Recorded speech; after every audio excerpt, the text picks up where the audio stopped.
Diyos na makapangyarihan sa lahat, patnubayan mo ang iyong mga anak.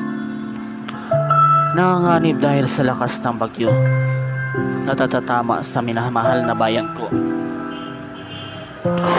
Protektahan mo po sila sa mga kalamidad. Ikaw ang aming himalang walang katulad. Sa mga kamay mo, amin silang ipinauubaya.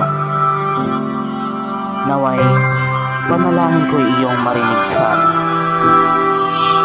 Tulungan po ninyo ang mga mamamayan na nagsusumamo sa iyong harapan. Kaligtasan ng bawat Pilipino ang sa aming puso't isipan. Pagsubok ni Inang Kalikasay, naway amin kanilang malatasan. Maraming salamat po.